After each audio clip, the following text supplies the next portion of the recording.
And நாங்கள் ஒரு 4 மாதத்துக்கு அப்புறம் தான் இங்கே மயிலாப்பூர் கோவிலுக்கு இப்போ வந்திருக்கோம். அங்கேருந்து நானும் அரணியும் பேசிகிட்டு இருக்கேன். உங்களோட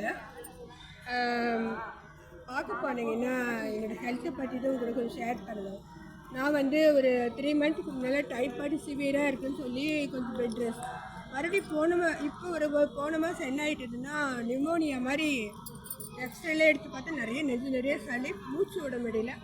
அந்த ஆக்சிஜன் அந்த இது வைக்கிறாங்க, இன்ஜெக்ஷன் ஆன்டிபயோட்டிக் போட்டு ஒரு நாள் அவ்வளோதான். மறுபடியும் இரும்பல், பயங்கரமாக இரும்பல், மூச்சு திணறு 2-3 நாள் இதுவே கண்டினியூஸ். டாக்டர் சொன்னார் பார்க்கல, இன்னும் ஒரு நாள் நீங்கள் உடனே நீங்கள் ஏதாவது டெஸ்ட்டில் எடுக்கலான்னு. அரணிக்கு டாக்டர் ஒர்க் பண்ண தெரிஞ்சு போச்சு. ஆமாம், டிமார்ட் ஷாப்பிங் போகிறது அங்கேருந்து எனக்கு முடக்கவாதம் இருக்கிறதுனால நோய் எதிர்ப்பு சக்தி ரொம்ப கம்மி. அதெல்லாம் பிடிச்சிருச்சிங்க. டைப்பாய்டு படுத்தது போதாது, இதுதான் ரொம்ப மோசம். இரவா பகலான்னு தெரியல, அப்படியே தூங்கிட்டே இருக்கேன். அப்புறம் தான் இன்றைக்கி இன்னும் நான் வந்து அந்த என்னுடைய வாய்ஸ்லாம் எங்களால் கண்டுபிடிக்க முடியும். அவ்வளோ சளிக்கோட நெஞ்சு நிறையா. எப்படியோ அம்பாள் என்னை வந்து ரொம்ப தவிக்க வைக்காமல் கொஞ்சம் எழுப்பி விட்டுட்டாங்க. நான் படுற கஷ்டம் விரோதி கூட படக்கூடாதுன்னு சொல்லுவாங்க பாருங்களா, அந்த லெவலில் நான் இப்போ இருக்கேன். இன்றைக்கி சுவாமியை வந்து கற்பகம்பாள் தரிசனம் பண்ணோம். இது ஃபேவரட் ஃபேமிலி. கற்பகம்பாள்னால் நாங்கள் அவ்வளோ வழிபடுவோம். இன்றைக்கி நல்ல மஞ்சள் கலர் தான் சொல்லுவாங்க. மஸ்டர்ட் கலர் பாவாடையில் சகுப்பு கலர் பார்டர். இன்னும் அம்மனை பார்த்து சொல்லுவேன், இந்த கலரில் சேரீ வச்சுருக்கேன், உண்மையிலேயே நான் வாங்கிட்டேன்னு. அதே மாதிரி சேரீ வாங்கி வச்சுருக்கேன்.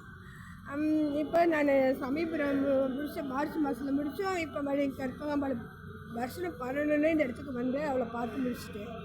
அடுத்தது நகநல்லூரில் கொஞ்சம் ஜுவல்லூர் வேலை இருக்குது, கொஞ்சம் சின்ன வேலை இருக்குது.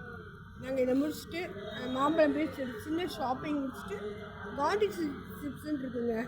அங்கே பார்த்தீங்கன்னா சேனக்கிழங்கு சிப்ஸ்ன்னு கேளுங்க, அவ்வளோ இந்த மீன் டேஸ்ட்டில் இருக்கும். சேனக்கிழங்கு வறுவல் வீட்டில் புளியோதரை செடிப்பை வச்சுட்டு வந்திருக்கிறேன். அதுக்கு சைட் டிஷ் வந்து சேனக்கிழங்கு வறுவல் போட்டுக்கணும். அதை வாங்கிட்டு தான் நான் வீட்டுக்கு போகிறேன். பாக்கெட் 50 ரூபா தான். காந்திஜி சிப்ஸு இந்த ஜிஆர்டிக்கு நேராகவே இருக்கும் அந்த கடை. இது வந்து பழமை வாய்ந்த கடைன்னு நம்ம சொல்லலாம். இதுக்கு வந்து ஈவினிங்கில் பார்த்தீங்கன்னா ஸ்நாக்ஸ்க்குன்னு ஒரு கூட்டமே இருக்குது. யாராவது மாம்பழம் பக்கம் வந்தீங்கன்னா இந்த சேனக்கிழங்கு சிப்ஸ் நீங்கள் எவ்வளோ கேள்விப்பட்டிருக்க மாட்டீங்க. சேனக்கிழங்கு சிப்ஸை வாங்கி ஒரு தடவை ட்ரை பண்ணுங்கள். ஒரு டேஸ்ட்டு பிடிச்சிருச்சுன்னா விட மாட்டீங்க, அவ்வளோ நல்லா இருக்கும்ப்பா. ஓகே, அடுத்தது நிறைய விஷயங்களில் பழையபடி ஈடுபட்டுருக்கேன் சுமதி மேடம். நடக்க ஒவ்வொன்றா உங்கள்கிட்ட ஷேர் பண்ணுறேன், சரிங்களா? வாழ்க்கை வளமுடன். என்னோடய இதுக்கு வந்து வியூஸ்க்கு உங்களால் முடிஞ்ச இது எனக்கு சப்ஸ்கிரைப் பண்ணுங்கன்னு சொல்கிறாரு. என்னன்னே தெரியல, இது நான் கேட்குறதும் இல்லை. எந்த ஒரு சந்தோஷமான விஷயம் உங்கள்கிட்ட சொன்னாலும் எதோ செய்யுங்க, பாருங்கள். வாழ்க்கை வளமுடன். ஓகே.